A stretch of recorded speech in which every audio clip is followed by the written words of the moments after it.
पश्चिम बंगाल चुनाव के नतीजों ने देश के सियासी गलियारों में भूचाल ला दिया है। जहां बीजेपी इन नतीजों का जश्न मना रही है, तो वहीं शिवसेना यूबीटी के मुखपत्र सामना ने इसे सुनियोजित साजिश करार दिया है। अपने संपादकीय के जरिए सामना ने चुनाव आयोग की निष्पक्षता पर गंभीर सवाल खड़े करते हुए आरोप लगाया है कि ज्ञानेश कुमार ने तीसरा साथी बनकर इस चुनाव को जितवाया है। देखिए ये रिपोर्ट। बंगाल विधानसभा चुनाव के नतीजों ने देश की सियासत में हलचल पैदा कर दी है।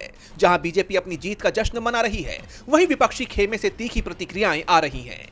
उद्धव ठाकरे की अगुवाई वाली शिवसेना यूबीटी के मुखपत्र सामना ने अपने संपादकीय में बीजेपी की इस जीत पर कड़ा तंज कसते हुए इसे लोकतंत्र के लिए चिंताजनक करार दिया है। संपादकीय में दावा किया गया है, बंगाल में पीएम मोदी और अमित शाह की जोड़ी को जीत दिलाने में मुख्य चुनाव आयुक्त ज्ञानेश कुमार ने एक तीसरे साथी की भूमिका निभाई। सामना के मुताबिक ये जीत सीधे साधे तरीके से नहीं, बल्कि सोची समझी रणनीति और प्रशासनिक फेरबदल के दम पर हासिल की गई है। सामना में लिखा गया, बंगाल में मोदी और शाह ने तीसरे साथी की मदद से जीत हासिल की। चुनाव आयुक्त ने बीजेपी के सहयोगी की तरह काम किया।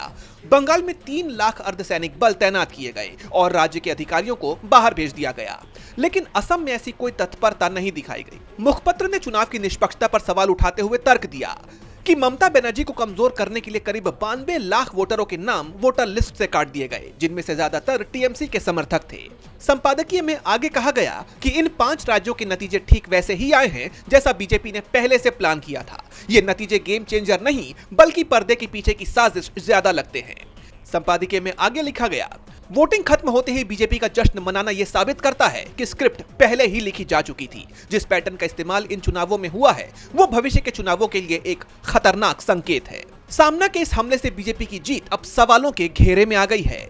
डीबी लाइव की रिपोर्ट।